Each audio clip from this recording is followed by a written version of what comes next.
আর কয়েক মিনিটের মধ্যেই তোমরা দুজন পুড়ে ছারখার হয়ে যাবে। তাই সত্যিটা বলতে আর কোনো বাধা নেই। এবার শোনো, তবে সুনীল চ্যাটার্জিকে তোমরা চেনো না। আমার মতো সাত্তাক চন্দ্রকান্ত মরলে তবে একটা সুনীল চ্যাটার্জির জন্ম হয়। সুনীল খুড়ো কেন এসেছে মুখুজ্জে বাড়িতে? ওনার উদ্দেশ্যটা কি? ফণীভূষণ মুখুজ্জের সর্বনাশ। ফণী মুখুজ্জের অনেক পুরনো একটা ঘটনার বদলা নিতেই সুনীল চ্যাটার্জি এখানে এসেছে। আর এবার গোটা মুখুজ্জে পরিবারকে ধ্বংস না করে থামবে না। আর এই মহাযজ্ঞে আমি হলাম সুনীল চ্যাটার্জির সবচেয়ে বড় অস্ত্র।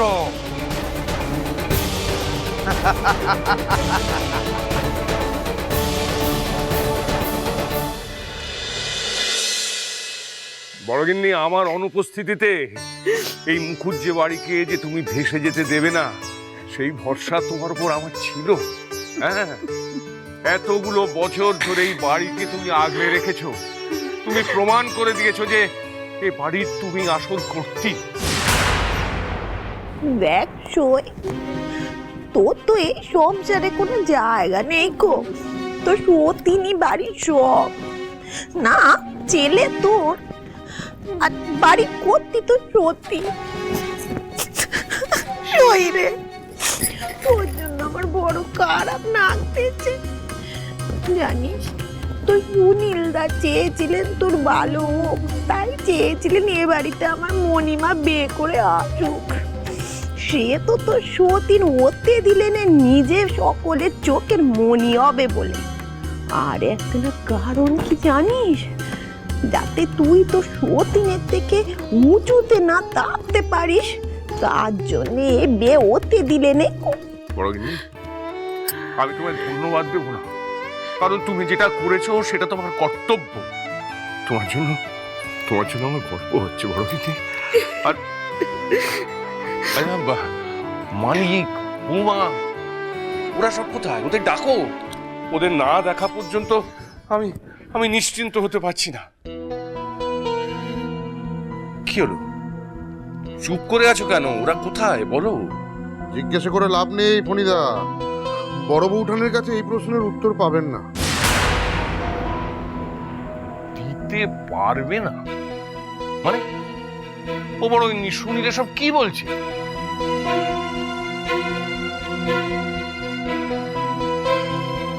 কি হলো, তুমি চুপ করে আছো কেন? উত্তর দাও যে মানিকার বৌমা কোথায়? তারা বাড়ি থেকে পালিয়েছে। মানে? তোমার এই বোঝদার বড় গিন্নি এই বেটা ট্যাগ না দিতে তোমার ছেলে আর বৌমাকে রাতের অন্ধকারে পরাশডাঙ্গা পাঠিয়ে দিয়েছে একা।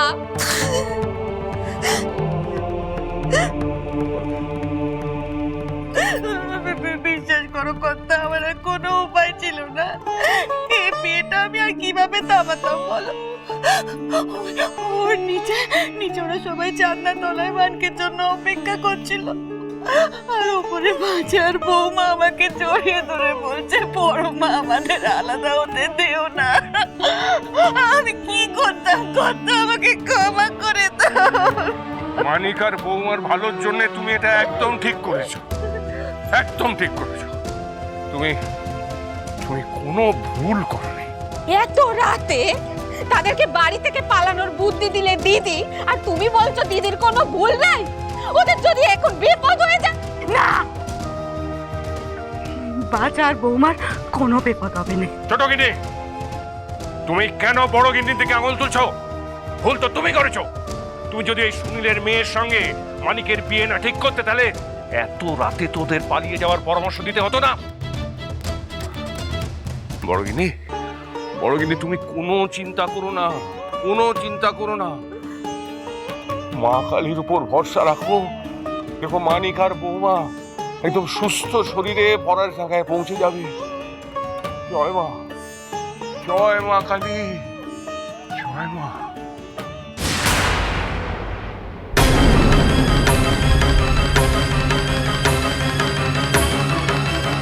পলাশডাঙ্গা নয়, তোমার ছেলে আর বৌমা এতক্ষণে স্বর্গে পৌঁছে গেছে ফণিদা। মরা কান্না কাঁদার জন্য তৈরি থাকো।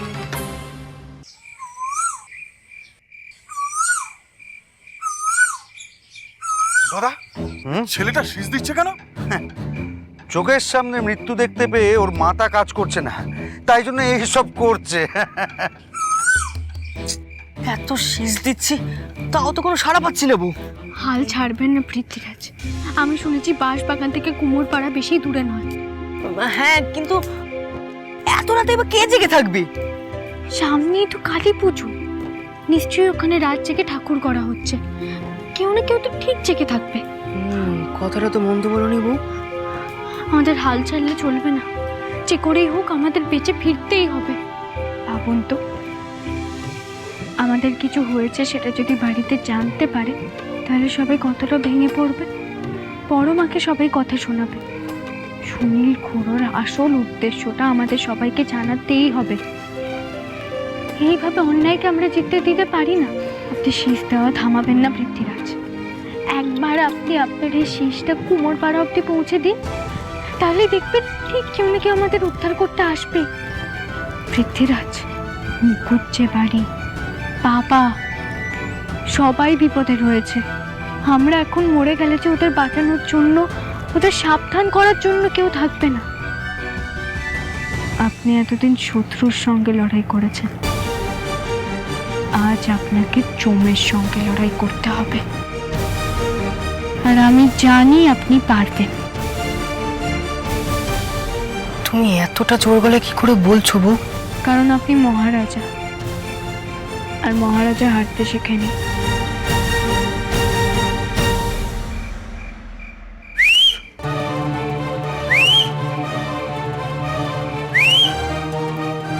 এই, কি শুরু করলি বলতো? শুনেছি তানসেন গান গেয়ে আগুন লাগিয়েছিল, তুই কি শীষ দিয়ে আগুন নেভাবি নাকি? তোমাদের জন্য আমার ভারী দুঃখ হচ্ছে কমলা। আমাকে তুমি অনেক শাস্তি দিয়েছো, এবার আমার এক খায়ে তোমরা শেষ হবে। তোমাদের পালাবার আর কোনো পথ নেই। খারাপ মানুষদের নিজেদের বাঁচার উপায় নিজেদের খুঁজতে হয়, তাও তারা পার পায় না পিসেমশাই। কিন্তু ভালো মানুষদের স্বয়ং ভগবান রক্ষা করে। ভগবানও তোমাদের সাহায্য করবে না কমলা। এই শীষ কোথায় পৌঁছে দেবেন তিনি আপনি ভাবতেও পারছেন না। তাই নাকি? তা কে আসবে তোমাদের এখানে সাহায্য করতে?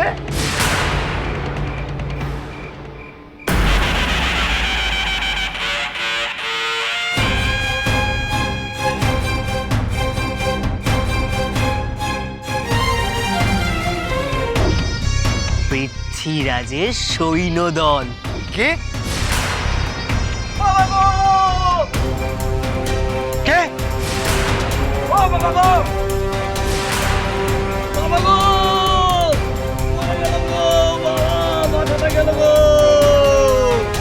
কে?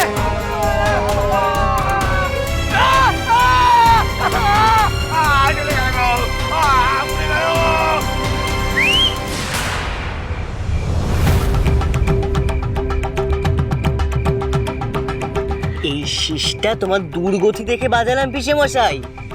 কি পিসেমশাই, দেখলেন তো ভগবান আমাদের কথা শুনলেন কিনা? তোমরা যতই চেষ্টা করো, আজ তোমাদের রক্ষে নেই।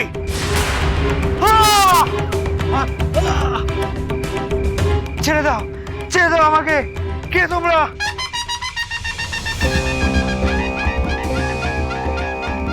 মন্ত্রী।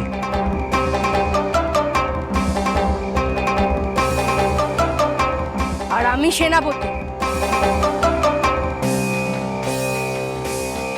আর আমি হলাম সামন্ত। সাব্বাস। পুড়িয়ে মারা তো দূরের কথা, আঁচও গায়ে লাগবে না। করলে ক্ষতি পৃথ্বীরাজের, সৈন্য দল ছাড়বে না।